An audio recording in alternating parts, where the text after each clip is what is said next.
Bonjour à tous, aujourd'hui on se retrouve pour un petit exercice, l'exercice numéro 19 qui a été donné lors d'évaluation nationale pour des classes de CM1 de l'année dernière, donc 2024.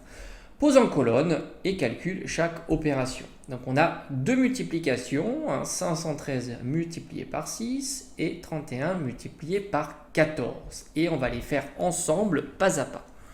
Je vais tout simplement recopier la première multiplication. Donc on va les faire en colonne. Bon, c'est comme ça que tu as appris.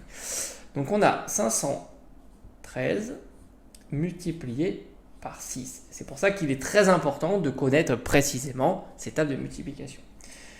Donc on y va, on va multiplier. Donc tout d'abord on a 6 fois 3. Donc on applique ici 6 fois 3.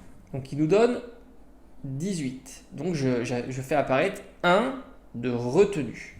Je vais le mettre ici pour ne pas l'oublier. Il y en a qui peuvent le mettre sur le côté, mais du coup, on ne sait plus à quel chiffre il s'applique.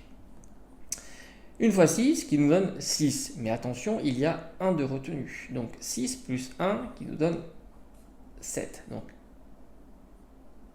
1 fois 6, 6 plus 1 de retenu, 7.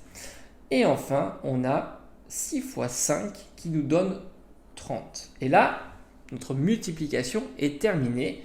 513 multiplié par 6, c'est égal à 3078. On va faire la deuxième qui est un petit peu plus compliquée. 31 multiplié par 14. Donc de la même manière, on va multiplier le premier chiffre. Donc on va faire 1 fois 4 qui nous donne 4. Et enfin, 4 fois 3 qui nous donne 12. Maintenant, on attaque la dizaine. Donc par conséquent, on va faire apparaître ici un 0. Ce qui nous permet de décaler, tout simplement.